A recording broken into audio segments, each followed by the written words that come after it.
Setahun berjalan, Yayasan Karya Bakti Esa Soro terus beroperasi dalam kegiatan sosial dan keagamaan sesuai dengan visi dan misi yang telah ditetapkan.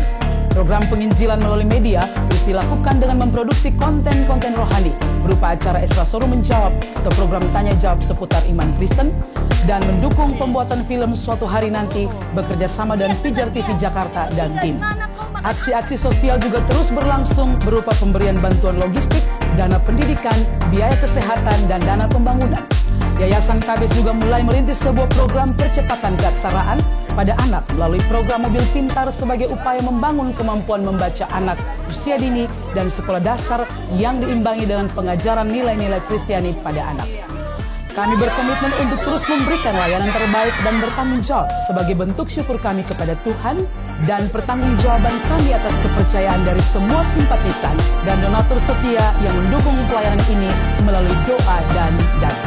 Jika saudara ingin mendukung pelayanan kami, saudara dapat berdonasi melalui rekening yang tersedia atau menghubungi kami melalui nomor berikut ini. Doakanlah kami dan mari melayani Tuhan bersama. Tuhan Yesus memberkati. Di Yesaya 29 ayat 11 sampai 12 bilang, "Maka bagimu penglihatan dari semuanya itu seperti isi sebuah kitab yang termeterai. Apabila itu diberikan kepada orang yang tahu membaca dengan mengatakan, 'Baiklah, baca ini,' maka ia akan menjawab, 'Aku tidak dapat, sebab kitab itu termeterai.' Dan apabila kitab itu diberikan kepada seorang yang tidak dapat membaca dengan mengatakan, 'Baiklah, baca ini,' maka ia akan menjawab, 'Aku tidak dapat membaca.' Betulkah ini nubuat tentang datangnya Muhammad? Bila bukan, siapa yang dimaksud?" Nah, saya juga melihat di YouTube itu ada orang-orang Islam tertentu, mualaf tertentu, yaitu Kainama dan juga Irene Handono yang menggunakan ayat ini untuk menunjukkan bahwa itu adalah nubuat tentang Muhammad di dalam Alkitab. Nah, saya ini terus terang heran dengan orang-orang Islam jenis seperti ini ya. Mereka selalu saja berusaha mencari nubuatan tentang Nabi mereka di dalam kitab suci kita. Saya kok kasihan sekali ya, bahwa bahkan untuk Nabi mereka sendiri mereka tidak menemukan nubuat di dalam kitab suci mereka. Lalu akhirnya berusaha dengan berbagai macam cara membelokkan ayat-ayat Alkitab, memperkosa ayat-ayat Alkitab supaya diarahkan bahwa Muhammad dinubuatkan di dalam Alkitab. Nah, ini kan sesuatu yang bukan hanya bodoh tapi kurang ajar sebenarnya. Bahkan Yesus menjanjikan seorang penghibur. Nah, seorang penghibur itu, wah, mereka bilang, oh, penghibur itu Parakletos, bisa dibaca Periklitos, dan itu berhubungan entah bagaimana berhubungan dengan Muhammad. Jadi Yesus menjanjikan datangnya Muhammad. Padahal jelas konteksnya adalah Yesus menjanjikan datangnya Roh Kudus. Juga seperti orang seperti Abdul Somad itu menggunakan Kidung Agung 5 ayat 16 untuk menunjukkan bahwa itu nubuat tentang Muhammad. Nah, karena di dalam bahasa aslinya dalam Kidung Agung 5 ayat 16 itu ada kata Mahmadim, dan Mahmadim itu dari kata Mahmad dan bisa dipendekkan menjadi Ahmad, dan itu nama lain dari Muhammad. Jadi Kidung Agung 5 ayat 16 itu adalah nubuat tentang Muhammad. Saya waktu melihat itu dan menanggapi itu, saya bilang ini orang-orang tidak tahu malu gaya. Sekian lama mereka mengatakan bahwa kitab Kidung Agung itu adalah kitab porno. Kita diolok-olok bahwa kitab kita itu kitab porno. Tapi sekarang demi mencari nubuatan tentang Nabi mereka, kenapa carinya dalam kitab porno? Ya, kan aneh. Jadi jelas adalah sesuatu yang omong kosong. Tidak ada nubuatan tentang Muhammad sama sekali dalam Alkitab kita.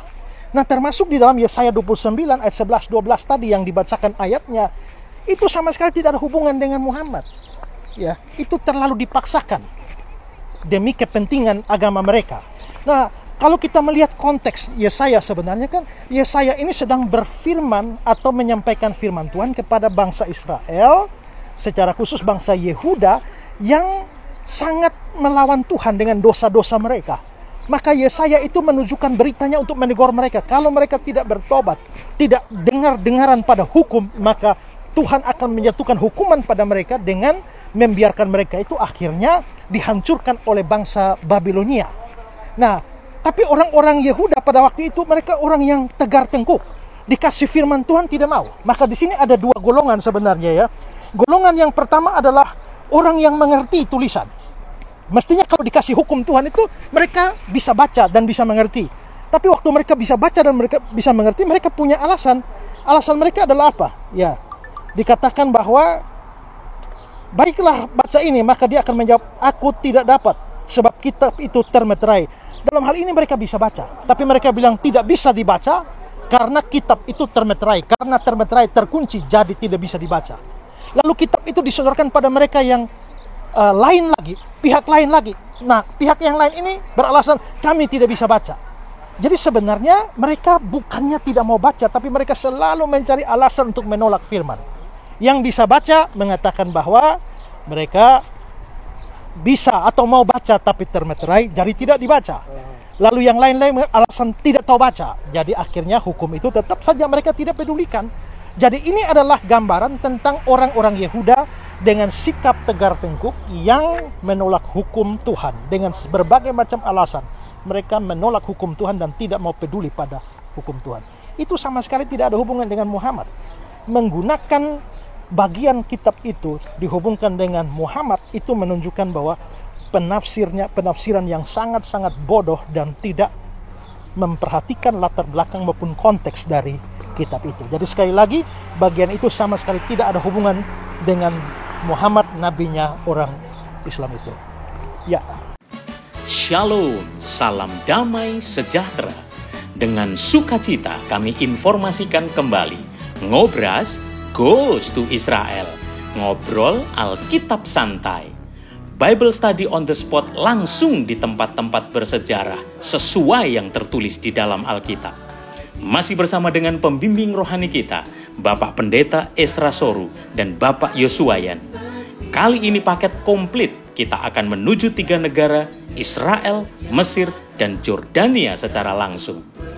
Kami mengundang Bapak Ibu Saudara yang haus dan rindu menggali kebenaran firman Tuhan, baik dari sisi sejarah, hermeneutik penafsiran Alkitab, dan pengertian-pengertian rohani di dalamnya.